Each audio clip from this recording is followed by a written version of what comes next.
Vamos a dar inicio a la conferencia. Quiero en primer lugar agradecerles a todos y cada uno de los que están ya aquí presentes su puntualidad y su respuesta a la convocatoria que hicimos. Estábamos dando un poquito de tiempo porque habíamos invitado al secretario del Trabajo y algunas gentes por ahí que nos habían confirmado venir, pero yo creo que también por el respeto al ponente y a ustedes vamos a iniciar. La gente que llegue, que se vaya incorporando. Agradezco la presencia del presidente de la Junta, de Ricardo Quiñones. Gracias a la respuesta, agradecido a toda mi gente del tribunal y muy en especial yo quiero agradecer al ponente que le toca emitir la primera conferencia magistral importantísima que tiene mucho que ver con el tema que está de moda hoy en la impartición de justicia, que es la convencionalidad. Entonces yo agradezco mucho, Alan, tu presencia, tu apoyo, el que estés con nosotros, el que hayas sacrificado tu viernes para estar aquí con nosotros. Te lo agradecemos a nombre del Estado de Guerrero y a nombre de todos los que estamos aquí presentes. Y me voy a permitir presentar a Alan de manera oficial. Es el maestro Alan García Campos, es oficial de Derechos Humanos en la oficina en México del Alto Comisionado de las Naciones Unidas para los Derechos Humanos, desde donde coordina la unidad legal y de análisis. Es licenciado en Derecho por la Universidad Autónoma de Chihuahua, cuenta con una maestría en Derecho por la Facultad de Derecho de la Universidad de Toronto. Ha realizado cursos de Derechos Humanos en la Academia de Derechos Humanos y Derecho Internacional Humanitario de la American University, en el Centro de Derechos Humanos de la Universidad de Chile y en el Instituto Interamericano de Derechos Humanos. Se ha desempeñado como profesor en materias relacionadas con los derechos humanos, derecho constitucional y derecho internacional. Desde aquí, nuestro agradecimiento otra vez, Alan. Sabemos de tu experiencia, tienes una amplia trayectoria en estos temas, creo que va a ser de mucha utilidad para los que estamos aquí. Nuevamente, gracias por venir y esperemos que no sea ni la primera ni la última en la que nos estés haciendo favor de acompañar. Así que yo dejo el micrófono al maestro Alan y les pido por favor toda su atención y toda su participación activa para que esto tenga relevancia. Yo creo que no importa el número, sino importa la calidad de la gente que estamos aquí. Y los que estamos aquí estamos convencidos de que esto es para beneficio de nosotros, de la impartición de justicia y del mismo Estado y del país. Así que gracias por estar aquí y yo dejo el micrófono a Alan. Y Alan, muchísimas gracias. Muchas gracias, magistrado. Un gusto verdaderamente estar aquí en el Tribunal Superior de Justicia del Estado de Guerrero. Particularmente agradecido con quienes están aquí presentes. Sabemos que es una fecha que interrumpe el famoso puente Guadalupe Reyes que tanto solemos seguir en el país, y particularmente estar en una semana que tiene un profundo significado.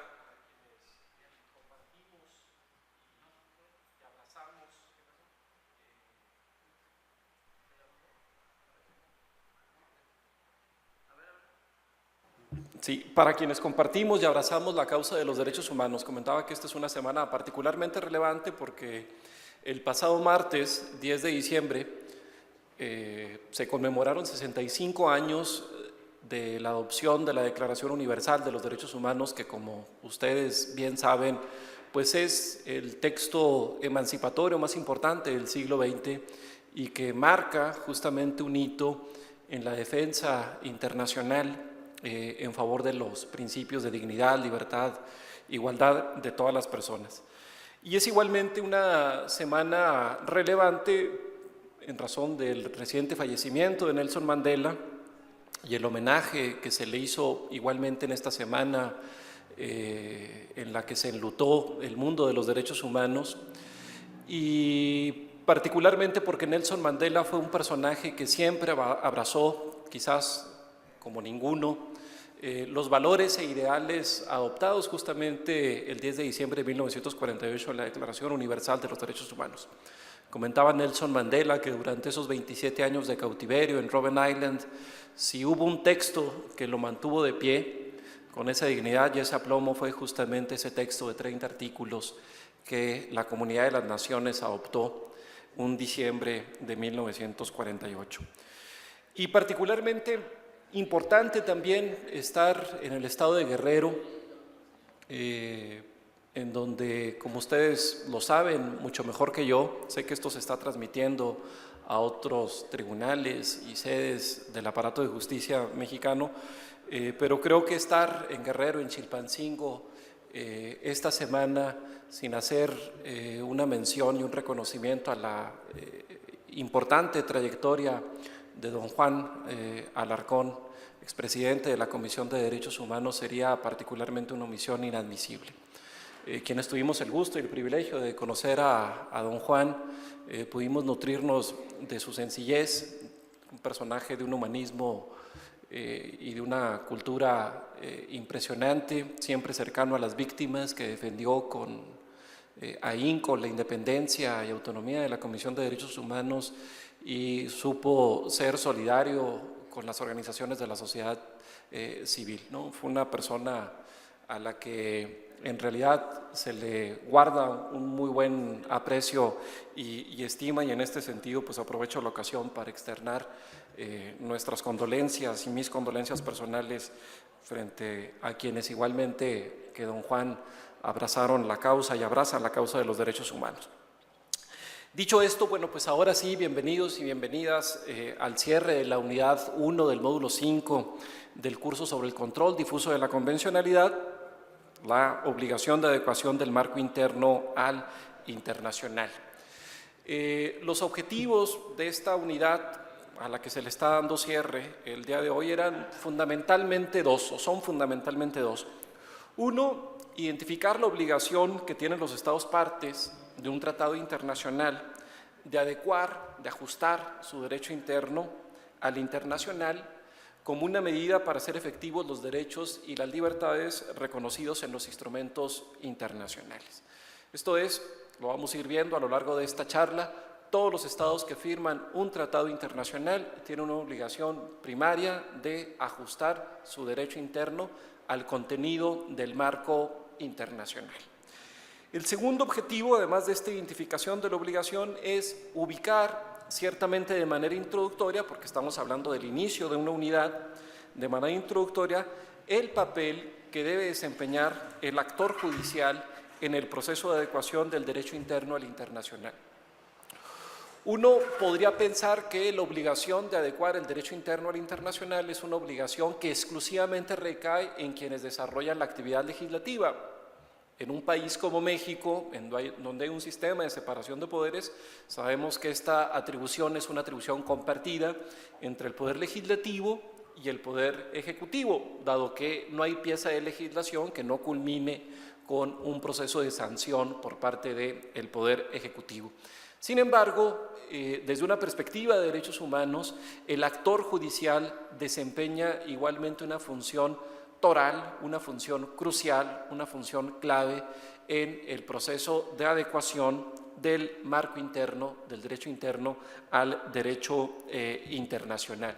De tal suerte que el nudo, digamos, de la conferencia no solamente tiene como destinatario al actor legislativo, sino también al actor judicial, quien, como vamos a ir viendo, desarrolla una función, repito, fundamental.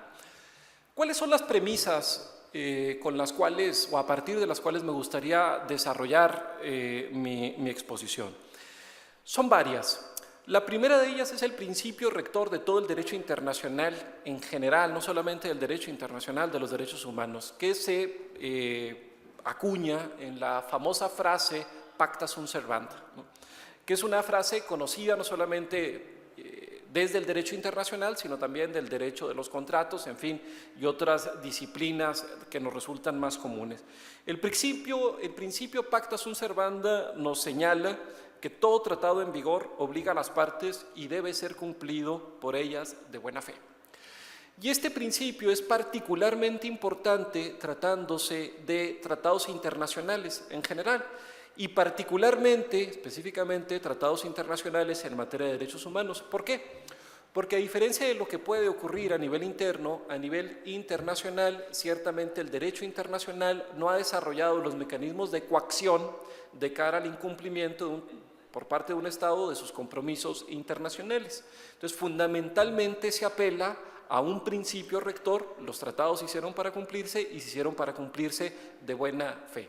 Esto es, tiene que haber una convicción profunda por parte de los Estados de que cuando ratifican se adhieren a un tratado internacional, lo honren en la práctica y garanticen la eficacia, la eficiencia, la aplicación e implementación de ese instrumento internacional. La segunda premisa es o consiste en que, de acuerdo al derecho de los tratados internacionales, un Estado no puede invocar las disposiciones de su derecho interno como justificación del incumplimiento del contenido de las obligaciones albergadas en el tratado internacional. Esto es, ningún Estado puede eximir la obligación que tiene de implementar, de aplicar, de observar, de cumplir las disposiciones de un tratado internacional a partir de lo que señala, prescribe, ordena su derecho interno. Esta es una segunda premisa igualmente importante. Estamos hablando de una regla genérica del derecho internacional, no solamente del derecho internacional de los tratados, sino incluso una regla consuetudinaria del derecho internacional. En el derecho internacional, ciertamente, países con la tradición como México solemos voltear más al derecho escrito, al derecho convencional, esto es el derecho que se alberga en tratados y convenciones. Sin embargo, una fuente muy importante del derecho internacional que responde ciertamente a otras tradiciones jurídicas, pues es el derecho consuetudinario. Esta regla que estoy mencionando, esto es la imposibilidad que tiene un Estado de invocar las normas de su derecho interno como justificación para el incumplimiento, está igualmente reconocida como una norma consuetudinaria del derecho internacional. Se trata de una regla del derecho de los tratados en general, esto es, los Estados deben adecuar su derecho interno al internacional y los Estados parte de un tratado deben adoptar las disposiciones de derecho interno. ¿Con qué objetivo? Con el objetivo de hacer efectivos estos derechos y libertades que se encuentran reconocidos a nivel internacional. Esto que estoy mencionando, que se encuentra albergado, repito, en el derecho internacional en general, se especifica de manera mucho más clara, mucho más contundente por el derecho internacional de los derechos humanos. ¿Sí? Esto es, esta obligación genérica de adecuación que tienen los Estados de adecuar, ajustar su derecho interno al derecho internacional. Los principales tratados internacionales de derechos humanos lo señalan de manera específica. E incluso no solamente lo señalan, digamos, en una norma aislada, un tanto perdida en el contenido del instrumento internacional, sino que suelen albergar esta obligación en las disposiciones con las que abre el texto convencional. Ustedes pueden abrir, leer cualquier tratado internacional y se encontrarán que esta obligación, que es una obligación reforzada tratándose de temas de derechos humanos, se encuentra contenida al inicio de los instrumentos internacionales.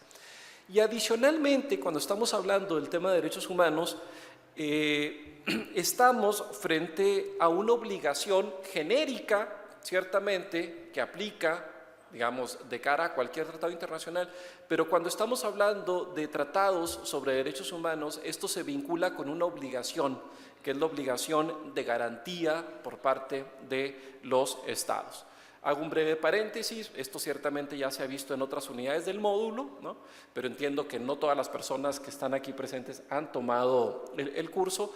Menciono rápidamente que los Estados tienen un cúmulo de obligaciones cuando suscriben un instrumento internacional, obligaciones que por fortuna en México están reforzadas y señaladas en el nuevo artículo 1 constitucional, que son aquellas relativas a la promoción, respeto, protección y garantía de los derechos humanos.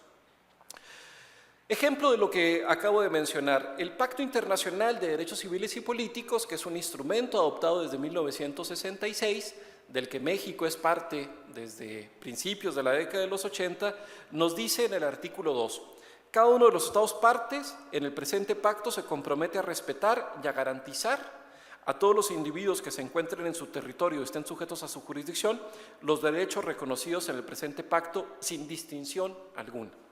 Párrafo segundo del artículo 2. Cada Estado parte se compromete a adoptar, con arreglo a sus procedimientos constitucionales y a las disposiciones del presente pacto, las medidas oportunas para dictar, y ahí viene la clave, las disposiciones legislativas o de otro carácter que fueren necesarias para hacer efectivos los derechos reconocidos en el presente pacto y que no estuviesen ya garantizados por disposiciones legislativas o de otro carácter. Una disposición semejante la encontramos en el otro gran instrumento, de carácter continental, hemisférico, regional, la Convención Americana de Derechos Humanos. ¿Qué nos dice la Convención Americana en el artículo 1? Y no es casual de que sea en el artículo 1. Los Estados partes en esta convención se comprometen a respetar los derechos y libertades reconocidas en ella y a garantizar su libre y pleno ejercicio a toda persona que esté sujeta a su jurisdicción sin discriminación alguna. Y el párrafo 2 de la propia Convención Americana de Derechos Humanos lleva por título, el artículo 2, el deber de adoptar disposiciones de derecho interno. Y nos dice, si el ejercicio de los derechos y libertades mencionados en el artículo 1 no estuviese ya garantizado por disposiciones legislativas o de otro carácter, los Estados partes se comprometen a adoptar, con arreglo a sus procedimientos constitucionales y a las disposiciones de esta convención, las medidas legislativas o de otro carácter que fueren necesarias para hacer efectivos tales derechos y libertades.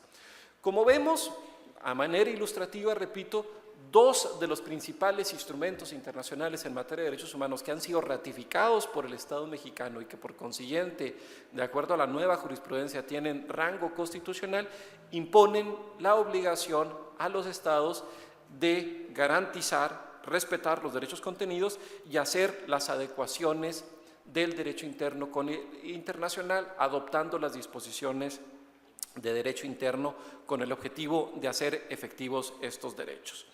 Ahora bien, estamos hablando, si prestaron atención a lo que les leía, estamos hablando de una obligación condicionada. ¿A qué me refiero? Nos dicen los instrumentos internacionales si el ejercicio de los derechos y libertades no estuviese ya garantizado. Esto es, habrá ocasiones en que previo a la ratificación de un tratado internacional ya hay esa adecuación, de tal suerte que los Estados no tendrán que hacer las modificaciones o la adopción de ciertas medidas. Sin embargo, en términos reales esto no suele ocurrir. Esto es, por lo general, los Estados que ratifican un tratado se ven en la necesidad ex post, esto es, con posterioridad, de hacer la adecuación del derecho interno con el internacional. Ahora bien, el fraseo de los instrumentos internacionales nos dice adoptar disposiciones de derecho interno o legislativas. Sin embargo, cuando estamos hablando de disposiciones de derecho interno o legislativas, no tenemos que limitarlas exclusivamente a aquellas que entendemos de carácter estrictamente legislativo, ¿no? Que en México solemos identificarlas con aquellas que se adoptan, digamos, en códigos o leyes. La obligación abarca todo el derecho interno, incluyendo aquel que es de rango supralegislativo, esto es, de rango constitucional. Esto es, lo que nos plantea la obligación es el deber que tienen los Estados de ajustar todo su derecho interno, sin excepción a lo que señala el instrumento internacional. Esta obligación, que repito, se encuentra reforzada en los instrumentos internacionales de derechos humanos, puede tener incluso aún una mayor especificidad tratándose de algunos instrumentos internacionales en materia de derechos humanos más puntuales. Por ejemplo, la Convención para la Eliminación de todas las formas de discriminación contra la mujer señalan que los Estados tienen que consagrar el principio de igualdad entre hombres y mujeres en sus constituciones. ¿Sí? Esto es, se trata ya de una obligación de adecuación en donde no solamente se le dice al Estado, usted armonice su derecho interno con el internacional, sino que adicionalmente se le dice dónde y en qué materia.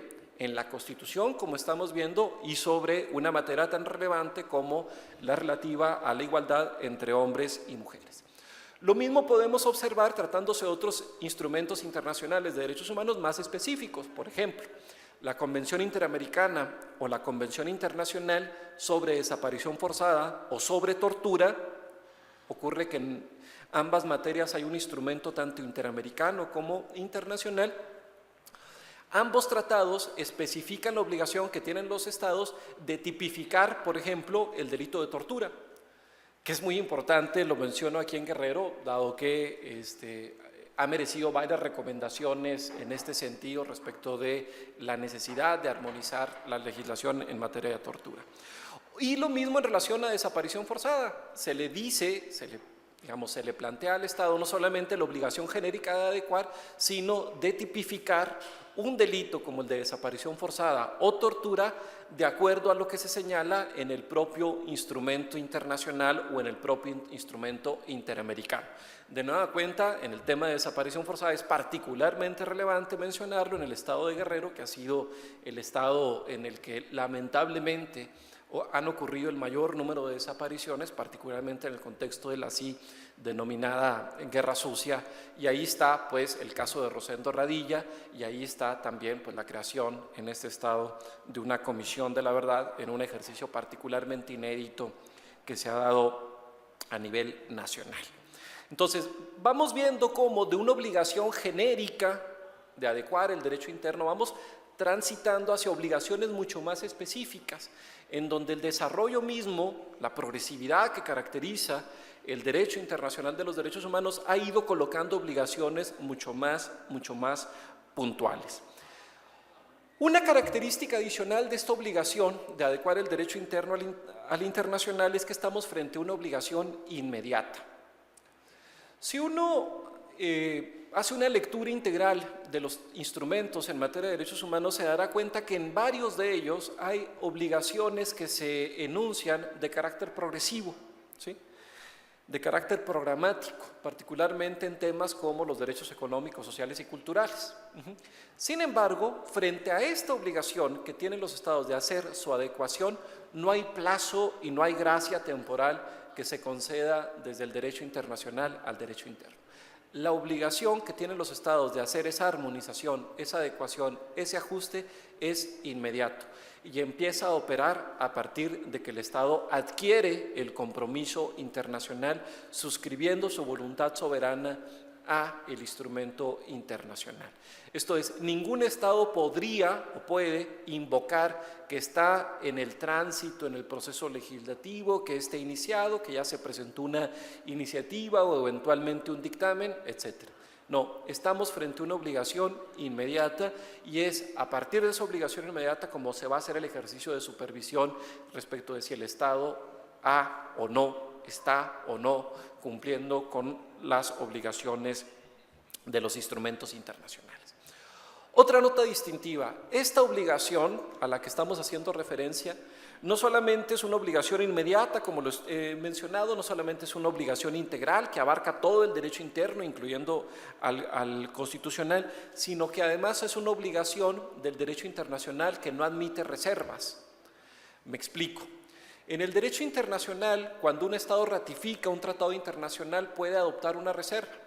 Una reserva es una declaración unilateral en donde el Estado dice, mire, esa parte, ese contenido o ese artículo, yo me lo reservo. Esto es, me excuso de obligarme a observarlo por las razones que ustedes quieran. Por las razones que ustedes quieran. Ciertamente, las reservas tienen que ser compatibles con el objeto y fin de un tratado internacional.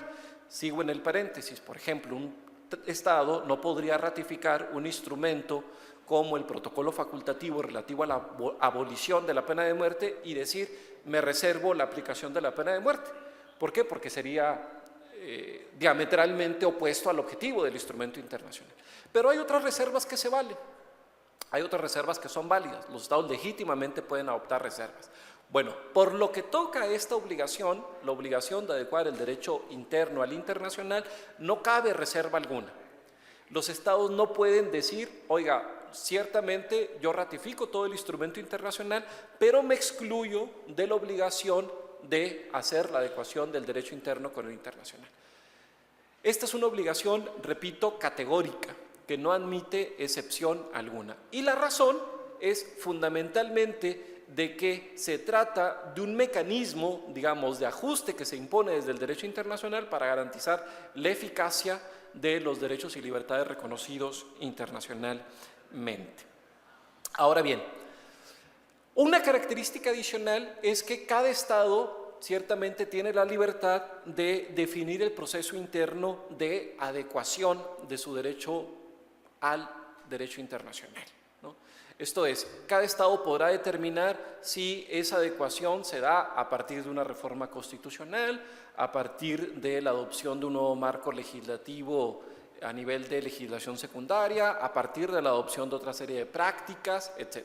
Esto es, el derecho internacional no le impone al Estado el cómo, lo que le impone es el qué, o más bien, no le dice al Estado cómo tiene que hacer ese ajuste. Cada Estado lo determinará. Habrá sistemas, como ya decíamos en México, en donde la adecuación obedece fundamentalmente a una facultad compartida entre el legislativo y el ejecutivo. Habrá otros estados que tengan un régimen parlamentario y que sea el parlamento quien, digamos, sin la intervención del ejecutivo o de la corona, adopte y realice este proceso de ajuste. Esa es una decisión de derecho interno, de política interna, si se quiere. ¿Cómo es que se da ese ajuste? ¿Y cuál es el objetivo, digamos, de todo esto que estoy mencionando? Pues el objetivo es excluir el absurdo. Ustedes saben que hay un principio rector en el derecho en general y que obviamente aplica en el derecho internacional, de que nadie puede justificar el incumplimiento de una obligación a partir de la conducta propia. Esto es, nadie puede decir, oiga, mire, a mí exénteme del cumplimiento de su obligación a partir de una conducta que me es propia, ¿no? Lo mismo ocurre acá. Esto es, nadie, ningún Estado puede, a partir, digamos, de una conducta propia como es el derecho interno, justificar el incumplimiento de un compromiso que se deriva, repito, de una omisión en la conducta o una acción en la conducta propia. Bien, lo ideal siempre es, desde una perspectiva de derecho internacional, de los derechos humanos, lo ideal siempre es que el tratado internacional sea aplicable a nivel interno de manera automática. Esto es, que sea autoejecutable. Esto ciertamente lo tenemos en México. Esto es, a partir de que el Estado mexicano ratifica un tratado internacional, el instrumento cobra plena vigencia en México. No solamente eso, de acuerdo, repito, al reciente precedente de la Suprema Corte, el rango que se le reconoce es a nivel constitucional. Lo menciono porque hay otros estados en donde, para que empiece a operar e implementarse un tratado internacional, no solamente se requiere la ratificación, sino una legislación habilitante. En el caso de México, eso no se demanda. Basta con que se ratifique el tratado internacional para que empiece, digamos, a generar obligaciones. Ahora bien, el deber de los estados de adecuar su derecho interno supone ciertamente una serie de obligaciones específicas a cargo, ya lo mencionaba, primordialmente de quienes desarrollan la función legislativa. En algunos casos será reformar su derecho, su normatividad. En algunos otros casos será emitir una nueva normatividad. En otros casos será derogar normas contrarias al derecho internacional, etc.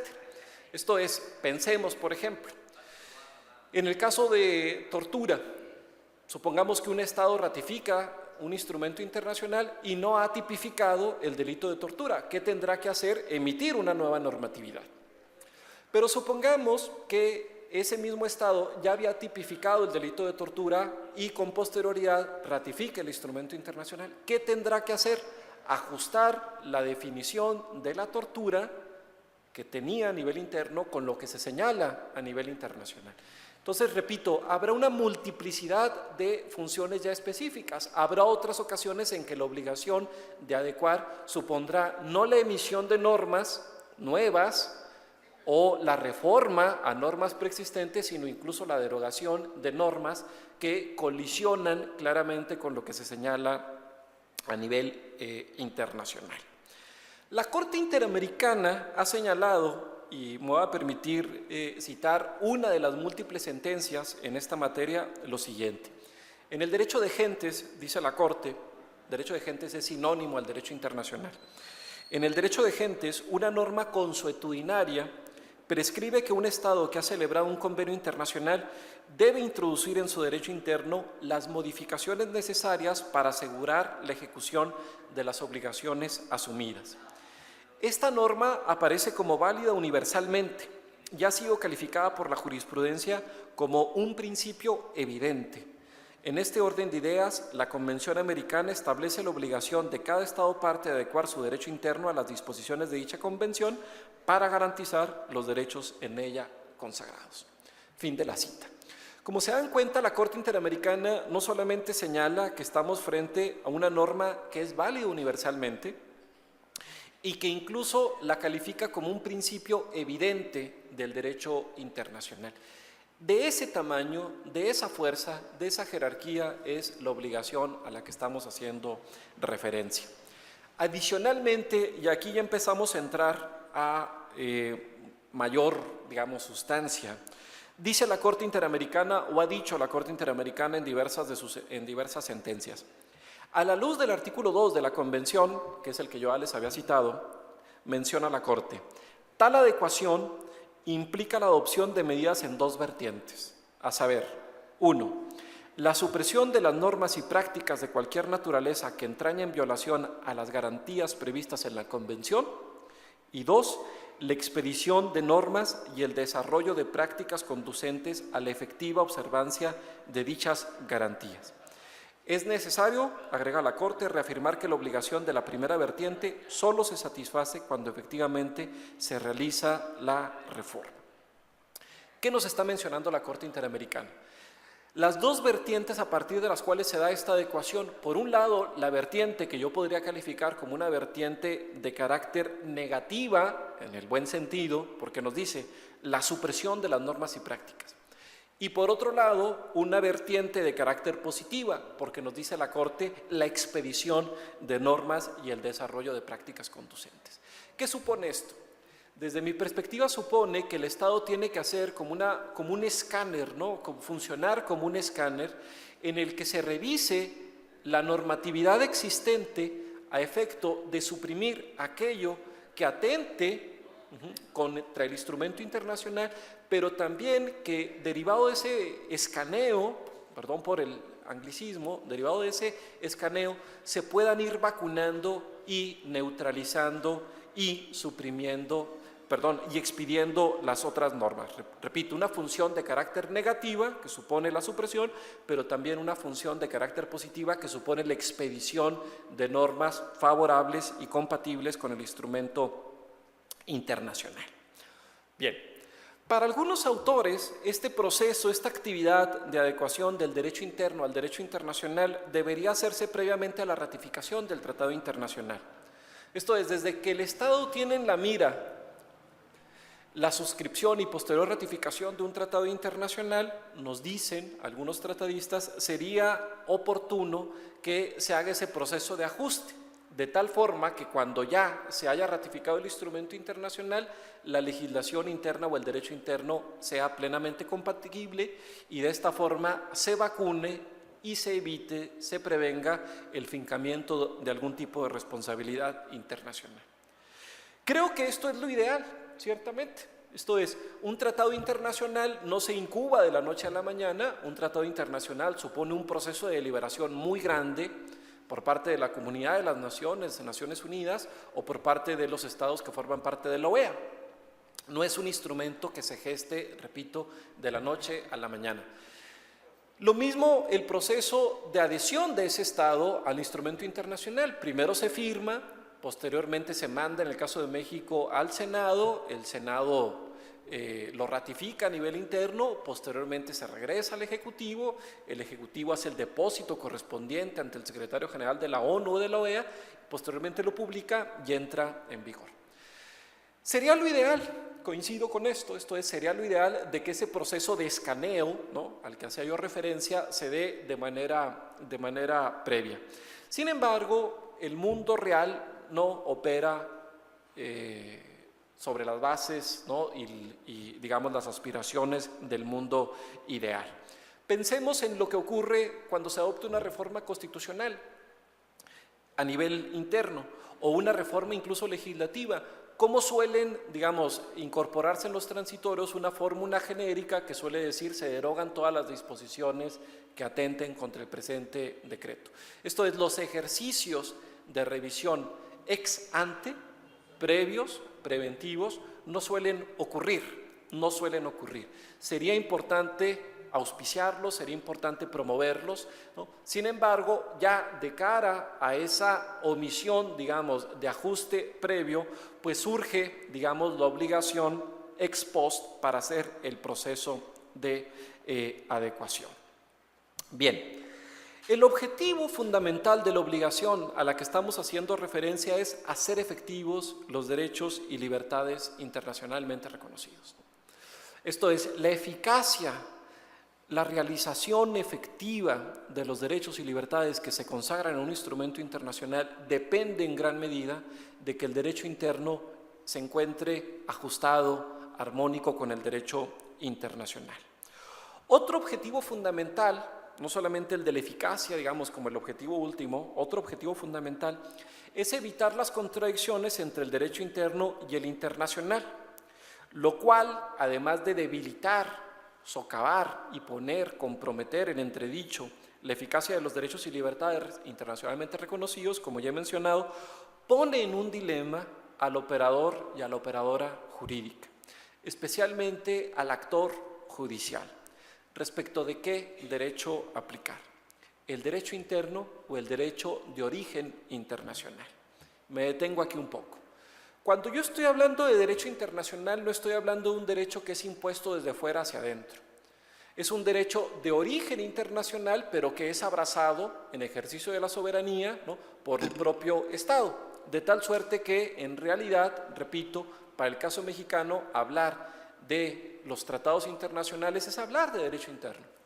Y cuando estamos hablando de tratados internacionales en materia de derechos humanos, estamos hablando de derecho constitucional, de acuerdo a lo que ha resuelto la Corte. Entonces, no es un derecho extranjero, ¿no?, es un derecho de origen internacional.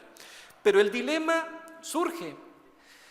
El operador jurídico, digamos, ya hemos mencionado la obligación que tiene el actor legislativo, sea el Poder Legislativo en su corresponsabilidad con el Ejecutivo, de hacer esa adecuación, pero cuando esa adecuación no se da, la pelota se traslada a la cancha del actor judicial, al operador jurídico, ¿no?, respecto, repito, de qué norma aplicar, aquella norma de fuente interna o aquella norma de fuente internacional. Bien, ¿qué objetivo se persigue por consiguiente con esta obligación de adecuar el derecho interno? Pues digamos, el objetivo u otro objetivo adicional a los que ya he mencionado es facilitar la función del Poder Judicial, de tal forma que el actor jurídico, el actor judicial, tenga una opción clara respecto de cómo resolver un caso en particular a partir de la norma que tiene que aplicar. Repito, lo ideal es que exista esa armonización entre el derecho interno y el internacional. Sin embargo, hay ocasiones en que esa armonización no se presenta. Lo anterior, digamos, esa falta de armonización dificulta e incluso en ciertas condiciones puede llegar a imposibilitar el cumplimiento de los compromisos internacionales.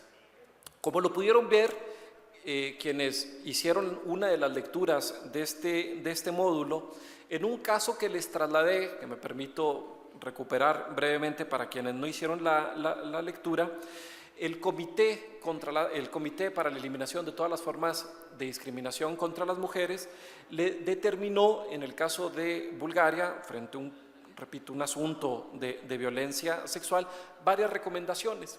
Y entre otras, le decía el comité para la eliminación de todas las formas de discriminación contra la mujer: usted, Bulgaria, tiene que derogar el artículo 158 del Código Penal y garantizar que todos los actos de violencia sexual contra las mujeres y las niñas, especialmente de la violación, se tipifiquen de conformidad con las normas internacionales.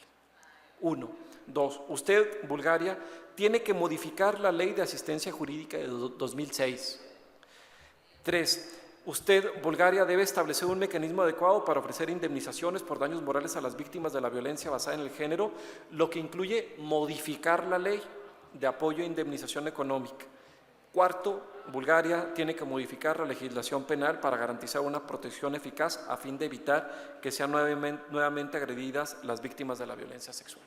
O sea, como se dan cuenta, en ese caso que examinamos en el curso, la falta de eficacia de una respuesta por parte del Estado búlgaro a un caso de violencia sexual tenía su raíz en la vigencia de un derecho interno que no era armónico con lo establecido en la Convención Internacional para la Eliminación de todas las formas de discriminación contra la mujer, ¿no?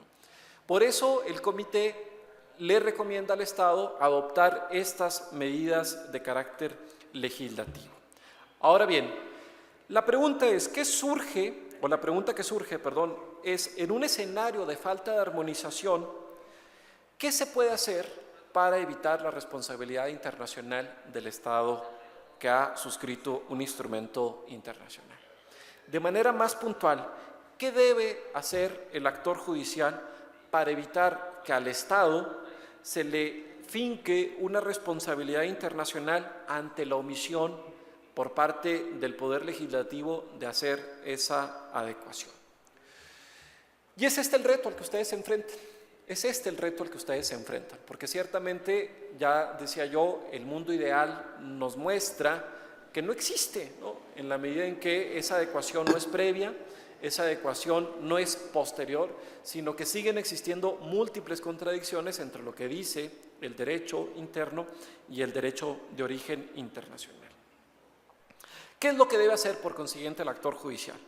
En principio, diría yo, despojar a la norma de efectos jurídicos.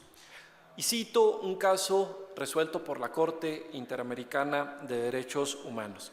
Nos dice la Corte Interamericana: leyes de amnistía con las características descritas, una ley de amnistía adoptada en 1973 en Chile, dice la Corte, conducen a la indefensión de las víctimas y a la perpetuación de la impunidad de los crímenes de lesa humanidad, por lo que son manifiestamente incompatibles con la letra y el espíritu de la Convención Americana e indudablemente afectan derechos consagrados en ella.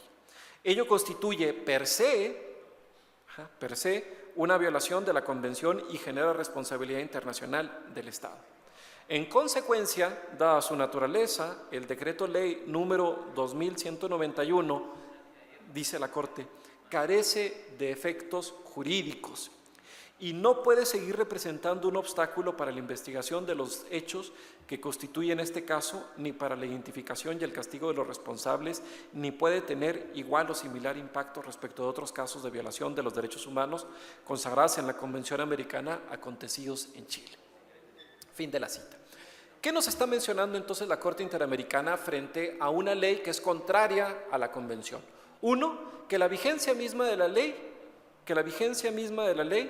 dice per se genera una responsabilidad internacional.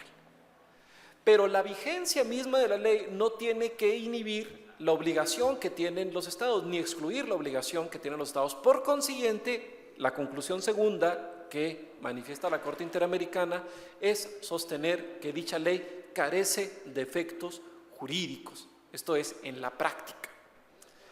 ¿Cuál es la segunda, desde mi perspectiva, acción que se tiene que hacer por parte del operador jurídico? Y para esto voy a seguir recuperando citas de la Corte Interamericana. Abstenerse de aplicar la norma contraria al derecho internacional. Esto es, la norma que carece de efectos jurídicos. Nos dice la propia Corte Interamericana en el caso precitado Almonacid Arellano versus Chile.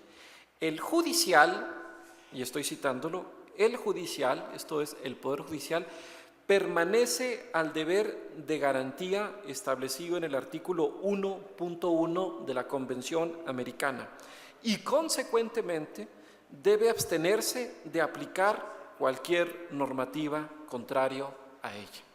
Fin de la cita. Esto es, la Corte Interamericana nos está diciendo, esa norma per se genera una responsabilidad internacional. Esa norma carece de efectos jurídicos, pero dado que la obligación derivada del artículo 1 y el artículo 2 de la Convención Americana es una obligación que compromete a todo el aparato estatal, a todo el Estado, frente a esa omisión por parte del legislativo hay otro actor que tiene que garantizar la eficacia, y ese actor es el actor judicial. Por eso nos menciona la Corte, el judicial permanece vinculado al deber de garantía y consecuentemente debe abstenerse de aplicar cualquier normativa contraria a ella. Ahora bien, tercer aspecto medular.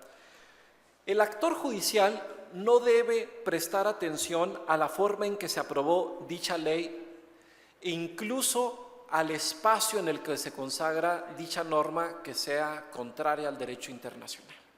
A lo que tiene que prestarle atención es a la ratio legis, a la razón de la ley, al contenido de la norma.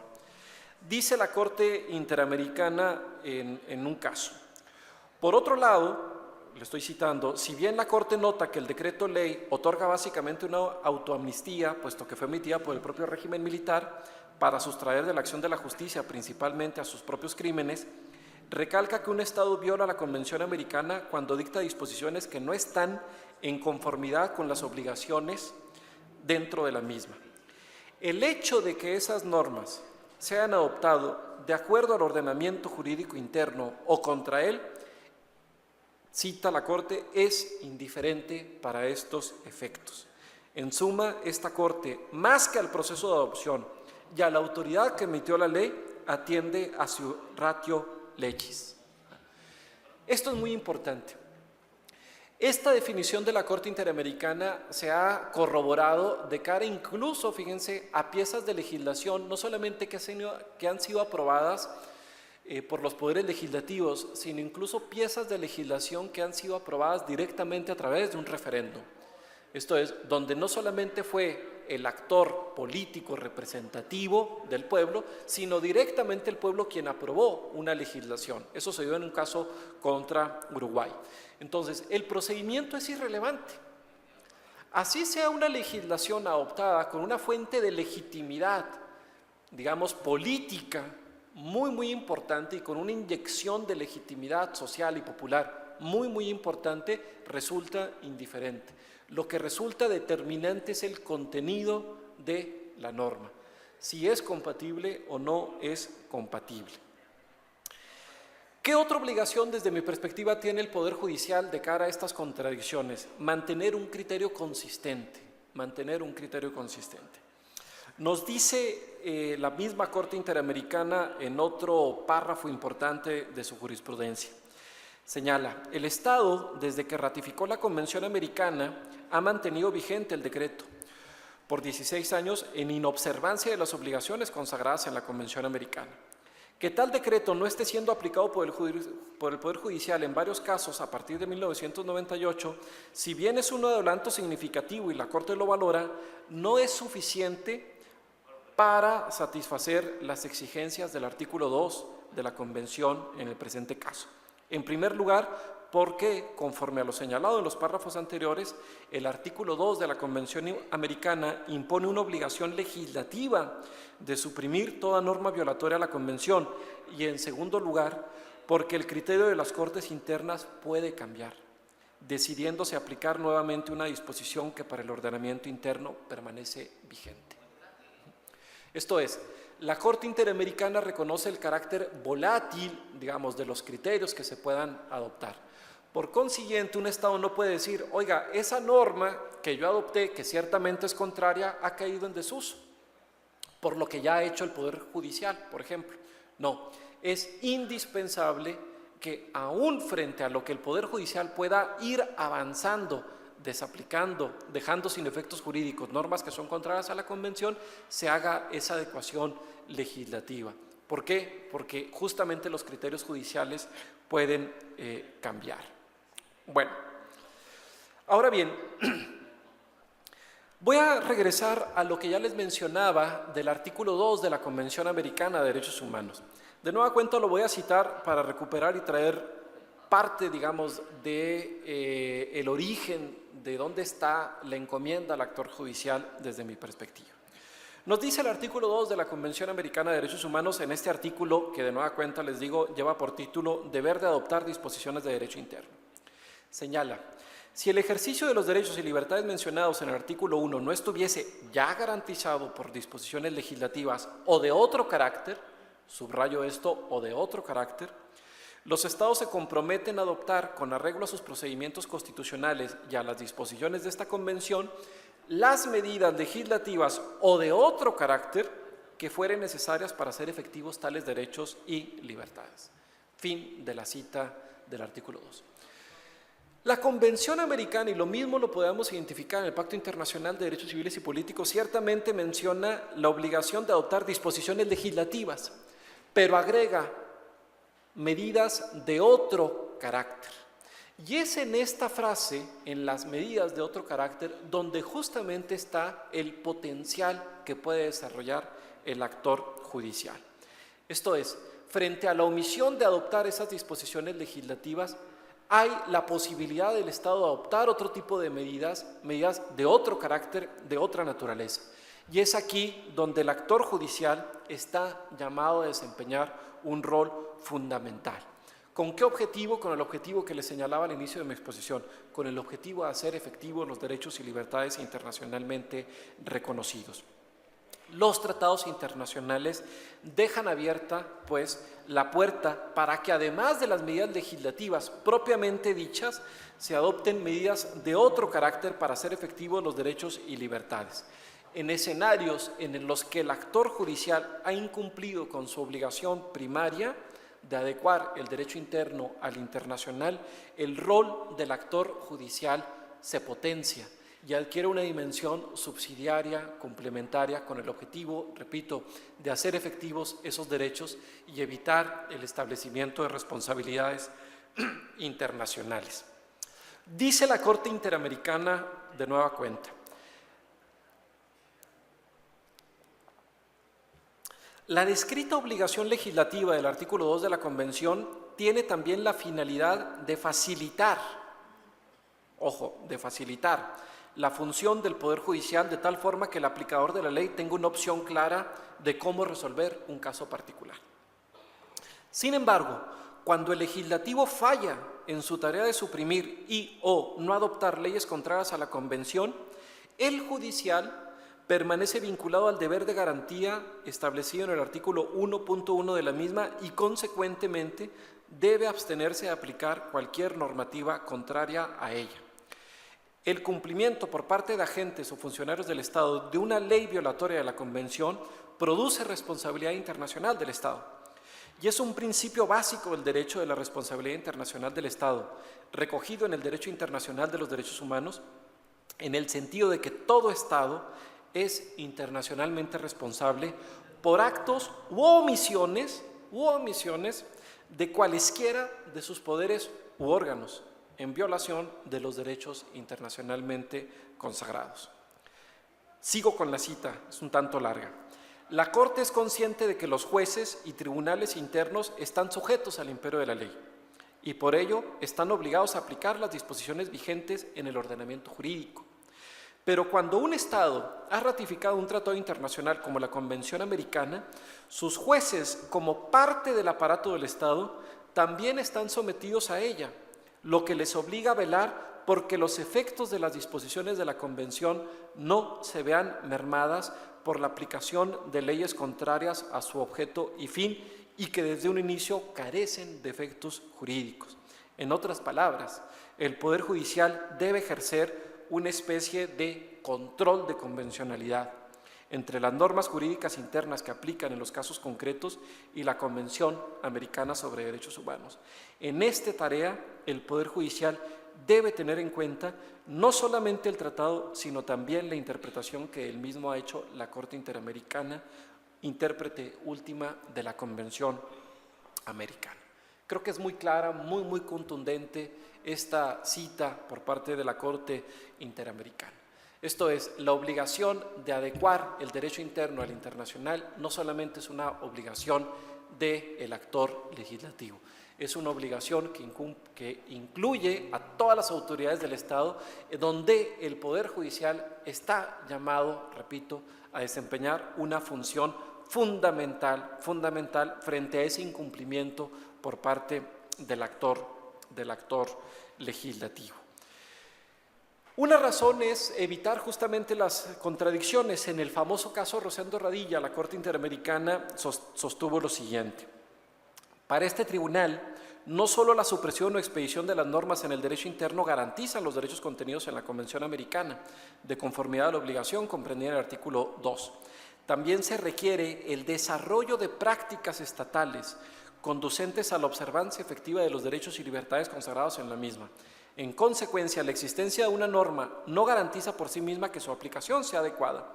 Es necesario que la aplicación de las normas o su interpretación en tanto prácticas jurisdiccionales y manifestación del orden público estatal se encuentren ajustadas al mismo fin. En términos prácticos, ¿no?, la interpretación desarrolla una función tan importante como la legislación. ¿Okay? Bueno, ciertamente, digamos, el actor judicial, como ya lo hemos visto en este abreboca, repito, de lo que es el inicio de una unidad, está llamado a desarrollar una función fundamental, como un actor que neutralice los efectos de aquellas normas legislativas que sean contrarias a las obligaciones internacionales asumidas por el Estado. Sin embargo, hay que hacernos cargo que hay ocasiones en que el potencial del actor judicial no puede desarrollarse y subsanar del todo la omisión legislativa. Pensemos de nueva cuenta en un ejemplo que les mencionaba al inicio de la exposición. Si el actor legislativo no ha tipificado el delito de tortura, por ejemplo, no hay posibilidades de que el actor judicial supla esa omisión.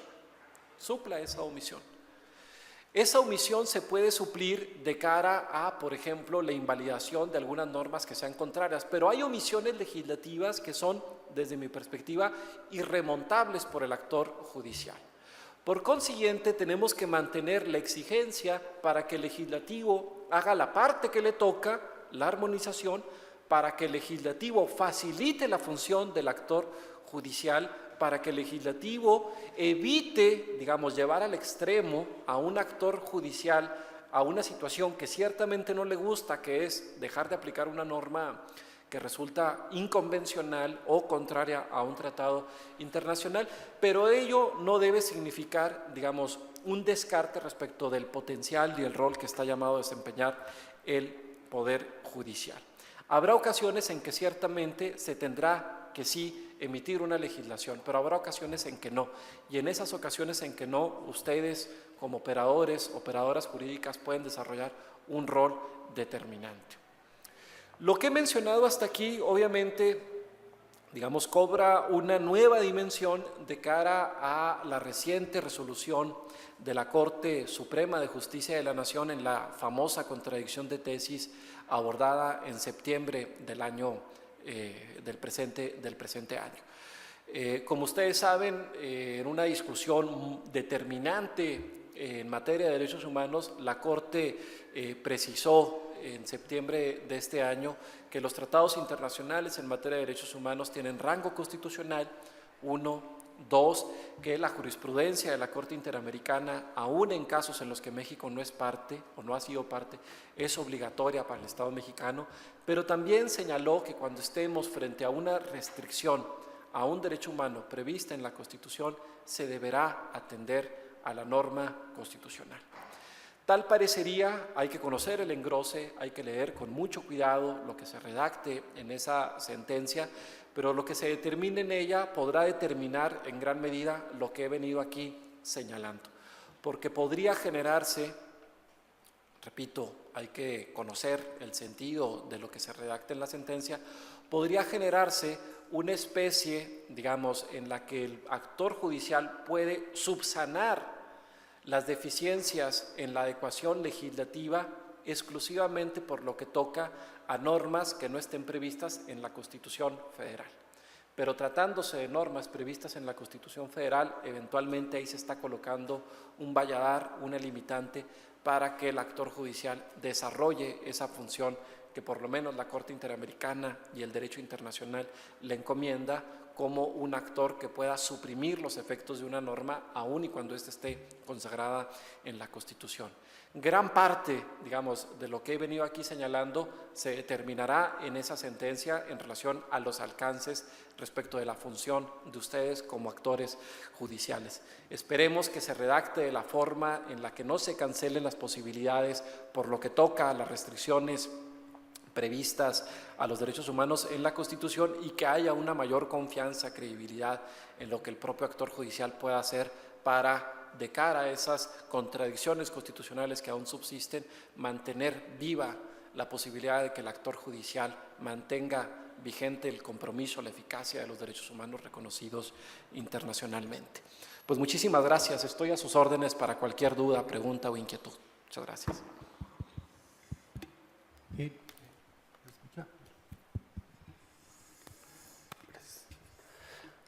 Iniciamos con preguntas o respuestas en caso de que hubiera. ¿Preguntas de alguien? Sí, a ver, muchas gracias, Alan. Fue muy clara y precisa tu explicación. Y vamos a entrar en una ronda de preguntas y respuestas. En caso de que las haya, invito a todos los participantes a que hagan sus preguntas lo más concretas posibles. Yo quisiera solamente hacer una mención, Alan, que me llamó mucho la atención. Creo que es un factor predominante en este tema, el hecho de que el actor legislativo con el judicial actúen de dos formas importantísimas y de manera pronta, como sería la adecuación del marco jurídico actual al internacional, pero sobre todo la difusión, que es muy importante, la difusión de lo que sería lo que establecen ahora las normas internacionales y las que tenemos actualmente nosotros en la Constitución, porque esa adecuación, sin la difusión adecuada, no nos va a ayudar mucho, porque podrá haber alguna modificación importante en la ley internacional, en los tratados internacionales, que nos ayuden más, o que mejoren la administración de justicia contra la que pudiera tener ahora el Estado. Pero si no se difunde, si no se conoce, va a ser muy difícil que se haga uso de ella y que pudiera de alguna manera solicitarse su aplicación. Creo que entonces aquí nos nace la obligación como Estado de primero de adecuar, pero también de difundir esos cambios en las normas internacionales. Creo que es muy importante que los actores políticos o los actores que en estos actos tenemos que intervenir, lo hagamos de manera pronta y coordinada para que esto surte efectos, porque pocos hemos oído hablar y pocos conocemos lo que fue la contradicción de tesis que se resolvió ahora en septiembre y que es tan importante, pero que también es muy desconocida. O sea, no se ha difundido mucho, la gente no se ha metido mucho a analizarla, y que valdría la pena que se difundiera un poco más para que hubiera más conocimiento del tema y se pudiera externar un poquito más opiniones. Esa es una opinión particular. Me gustaría escuchar de ustedes alguna intervención o alguna pregunta que tuvieran para que aprovecháramos aquí la experiencia y disponibilidad de Alan para que nos saque de las dudas que nos hayan quedado en relación al tema, ¿no? Tema tan importante hoy en día, ¿no? La convencionalidad está en boca de todos, pero no la sabemos manejar. A ver, iniciamos con la primera pregunta por ahí. Buenas tardes.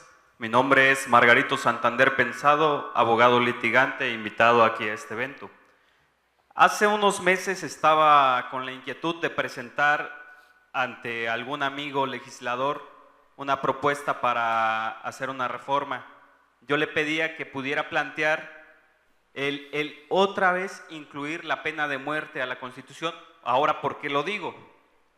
Decía la Constitución que existía la pena de muerte en el artículo 22 al salteador de caminos, parricida, asesino con alevosía y ventaja, y hay una serie de descripciones que hacía para quien se le aplicaría la pena de muerte, y también así para el traidor a la patria en tiempos de guerra.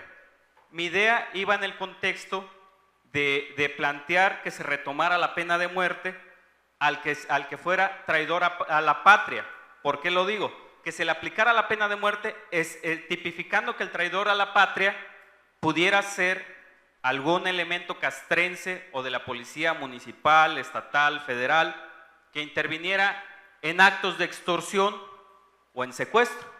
Mas, sin embargo, me decía un asesor del Poder Legislativo local que eso era inadmisible en el sentido de que había tratados internacionales como los que usted estaba describiendo. En ese contexto, retomando la realidad que estamos viviendo, que desafortunadamente las bandas de la delincuencia organizada en algunas ocasiones son dirigidas por elementos castrenses, se han vinculado, o algunos de las policías de los 3 niveles de gobierno. Yo le diría, me gustaría escuchar su particular opinión, que me pudiera dar un punto a favor en lo que beneficia haberla excluido y que un punto también a favor en lo que nos afecta haberla excluido. Gracias. Muchas gracias, Margarito, por la pregunta. Bueno, sobre la segunda parte no tengo comentario. Esto es, no puedo identificar yo un punto a favor de la derogación de la... más bien, no puedo encontrar un punto a favor, digamos, de la posibilidad de reincorporar la pena de muerte en México. Creo que fue una clara manifestación del proceso civilizatorio que ha tenido el país, la derogación de una pena que se ha demostrado no resuelve y no abate la criminalidad. El problema en México no está en la dureza de las sanciones aplicables, sino en la impunidad de cara a las sanciones que hoy en día ya se pueden establecer.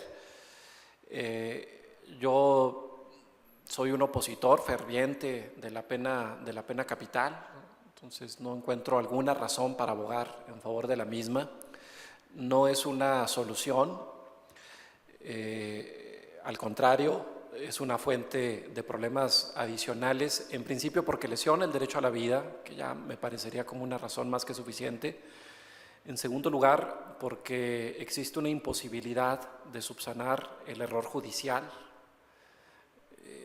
Lo saben ustedes, no hay poder judicial que sea perfecto, de tal suerte que de cara a la aplicación de una pena de muerte, contrario a lo que ocurre con una pena privativa de la libertad, en la que la persona puede recuperar su libertad, la pena capital, esa opción no se presenta. Y adicionalmente digo que es una fuente adicional, una fuente de problemas la aplicación, porque se ha acreditado aún en los países que tienen desarrollos jurídicos y aparatos de justicia más consolidados, que hay un sesgo muy fuerte en la aplicación de esta pena, ¿no? Son fundamentalmente minorías, ¿no? Grupos discriminados, gente de escasos recursos, personas que no tuvieron una defensa adecuada, a quienes se les aplica la pena capital. Y me da la impresión que abogar en favor de la pena capital es un distractor que nos aleja del problema fundamental. Repito, el problema fundamental es la impunidad de cara ya a las sanciones hoy en día existentes, que se podrían aplicar, pero no se aplican por una multiplicidad de razones. Ahora bien, ya en relación, no solamente, digamos, de cara a los argumentos en contra que yo identifico hacia la pena capital, existe una imposibilidad jurídica para restablecer la pena de muerte en México. Todos los tratados internacionales, o más bien los tratados internacionales que regulan el tema, el derecho a la vida, pienso en la Convención Americana de Derechos Humanos y el Pacto Internacional de Derechos Civiles y Políticos, señalan claramente una tendencia y un anhelo abolicionista. De tal suerte, nos dicen, ahorita podría encontrar la cita precisa, nos dice por lo menos el artículo 4 de la Convención Americana y el artículo 6 del Pacto Internacional de Derechos Civiles y Políticos, que aquellos países que han abolido la pena capital no podrán restablecerla. 1. Y 2, nos dicen que aquellos estados que han suprimido la pena de muerte para determinados delitos no podrán restablecerla para esos delitos. ¿Sí? Esto es, estamos frente, y recupero el principio de progresividad que consagra nuestra Constitución, nuestra nueva Constitución en el nuevo artículo primero constitucional. Nos dice el artículo primero constitucional que hay determinados principios a partir de los cuales se desarrollan las obligaciones en materia de derechos humanos. Interdependencia, indivisibilidad, pero también agrega el de progresividad. Y el sentido de la progresividad supone una no regresión en aquellas materias en las que los estados ya han dado pasos y el Estado mexicano ha dado pasos importantes. De tal suerte que si un Estado ha abolido, ha derogado, ha eliminado, no solamente en su legislación, sino en la práctica, la pena capital, no puede dar un paso que signifique una regresión reestableciéndola. Y adicionalmente, ya nada más para terminar el comentario, Sé, digamos, que hay una situación particularmente crítica por la que atraviesa México. Duele muchísimo saber de historias como las que planteas en términos de que autoridades que están llamadas a garantizar el orden y que se hacen merecedoras de la confianza del Estado, dándole eso que lo distingue como el sujeto que puede hacer un uso legítimo de la fuerza de manera monopólica, recuperando la definición de Max Weber, pues digamos que se volteen y aprovechándose de esa confianza, lejos de proteger a la población, delincan y cometan actos de violencia en contra de esto. Creo que ese es un problema muy serio, muy serio. México tiene que enfrentarlo de manera decidida. El problema de la corrupción y la colusión de autoridades explica en gran medida los niveles de impunidad frente a lo que nos encontramos, pero repito, la aplicación y el restablecimiento de la pena de muerte no será de ninguna forma la solución. Hay que atender el problema de origen, ¿no? Y este problema pues no se resolverá imponiendo una pena que pues en realidad ha expresado justamente el proceso civilizatorio de México en relación a una sanción que se ha demostrado a nivel internacional no inhibe los índices de violencia. En relación a lo que comentaba el magistrado, me parece muy puntual y muy importante lo que ya hace referencia, ¿no? México, digamos, a partir de esta importante reforma constitucional de junio del 2011, está en una nueva etapa de su trayectoria jurídica y su trayectoria constitucional. Sin embargo, gran parte de estas obligaciones internacionales se desconocen. Solemos fundamentalmente voltear aquello que se señala a nivel interno, a lo que prescribe la Constitución, a lo que señala el derecho interno, pero hoy en día, repito, a partir de esta trascendente reforma constitucional, tenemos que voltear a dos nuevos continentes. Uno, el del derecho internacional, el de los tratados internacionales que han sido ratificados por el Estado mexicano, y dos, muy importante lo que refiere el magistrado, a los precedentes, esto es, a lo que sobre estas materias está señalando las instancias internacionales, pero también las instancias nacionales, particularmente la Suprema Corte de Justicia. Porque hoy en día, digamos, la disputa respecto del sentido y alcance de la reforma constitucional no se está dando en la propia Constitución, sino se está dando en la interpretación que de la misma está haciendo la Suprema Corte de Justicia junto con otros actores judiciales. Y es ahí, digamos, donde tenemos que enfocar nuestra atención y facilitar que esas discusiones, esos precedentes y esos instrumentos internacionales lleguen particularmente en donde se juega lo más valioso de las personas, que es la justicia del primer nivel, ¿no? Que es la justicia, digamos, que el Poder Judicial de Guerrero, el Poder Judicial del Estado de México, Baja California, etcétera, está llamado a brindar y a garantizar, ¿no?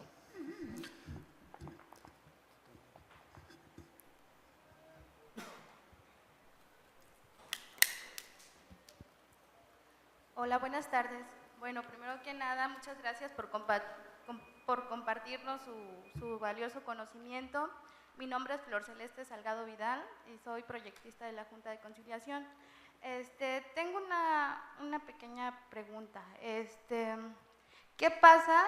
Bueno, ¿existe alguna sanción si un país no da cumplimiento al artículo 2 de la Convención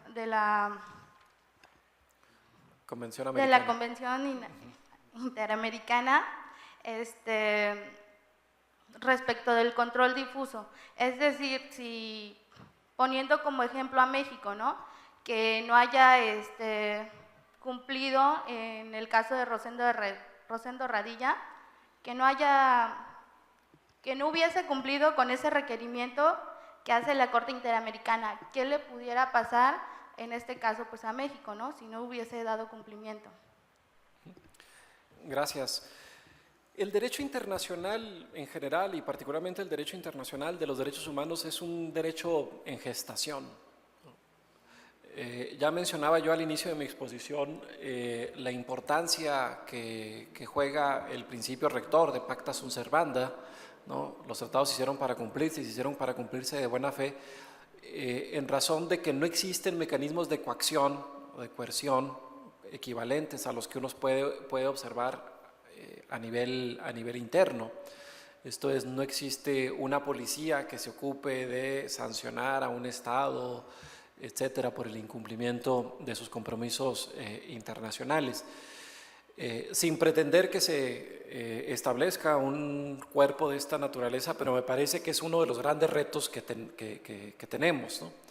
Esto es cómo incentivamos el cumplimiento, la observancia de las obligaciones internacionales a nivel interno. No existe una sanción como tal de carácter económico, ¿no?, que se pueda derivar del incumplimiento de esta obligación. Existe una responsabilidad internacional, no hay duda. Existe una infracción al derecho internacional, no hay duda, ¿no? Existe un señalamiento a nivel internacional, pero yo creo, digamos, que esa laguna, digamos, esa falta de respuesta que se presenta ciertamente a nivel internacional tiene que ser subsanada a nivel interno. Y creo en este sentido que los pasos que se han desarrollado en México son muy notables. Esto es, cuando, por ejemplo, la Suprema Corte de Justicia retome el caso de Rosendo Radilla, y la sentencia de Rosendo Radilla dictada por la Corte Interamericana, ¿qué es lo que está haciendo la Suprema Corte? Apropiarse positivamente de esa determinación. ¿Para qué? Para darle la fuerza a nivel interno que, digamos, de la que carece en razón de las limitaciones propiamente del derecho internacional, ¿sí?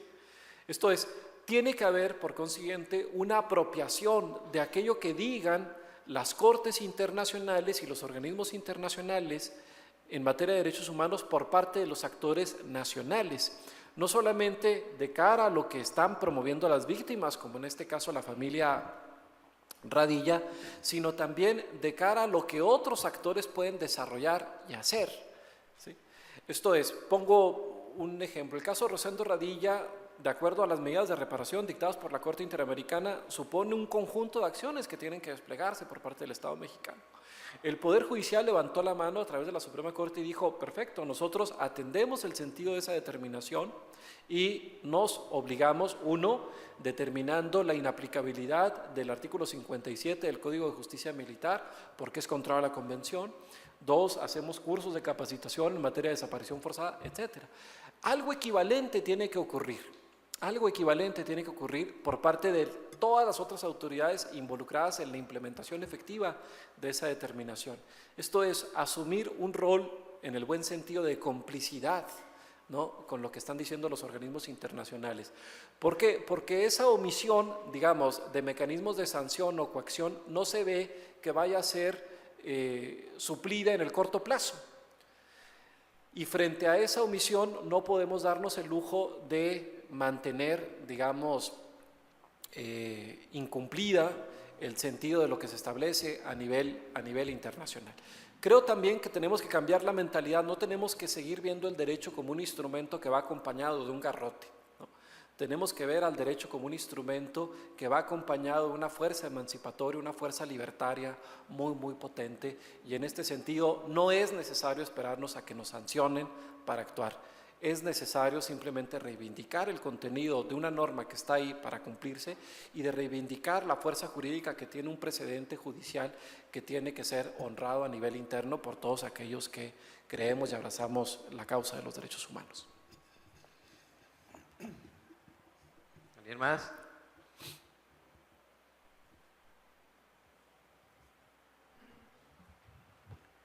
Muy buenas tardes, licenciado Alan, muchas gracias por su participación, por esta exposición tan importante y de actualidad. Su servidor, soy el licenciado Jorge Reséndiz, soy integrante del Pleno del Tribunal de Conciliación y Arbitraje. Mi pregunta va relacionada en el sentido a los laudos que emite el tribunal. Posteriormente de que se emite el laudo, se ordena la ejecución Igualmente no se otorga, viene la intervención del juzgado de distrito, del tribunal colegiado de circuito y se agotan las instancias correspondientes.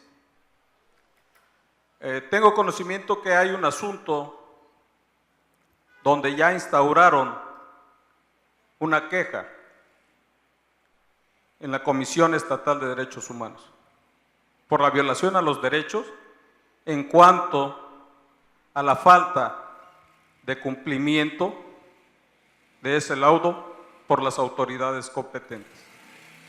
En virtud de que el patrón, independientemente de que ha sido requerido por las instancias respectivas, ha hecho caso omiso.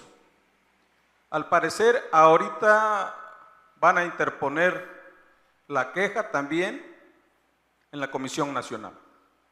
Ya la Comisión Estatal ya les dio la recomendación favorable y ahora van a recurrir a la Comisión Nacional. Yo le pregunto a usted, en este caso, ¿hasta dónde podría llegar el alcance de poder darle cumplimiento de ejecución a la violación de los derechos de un trabajador que legalmente, siguiendo la secuela procedimental competente al caso, le ha sido acreditado ese derecho?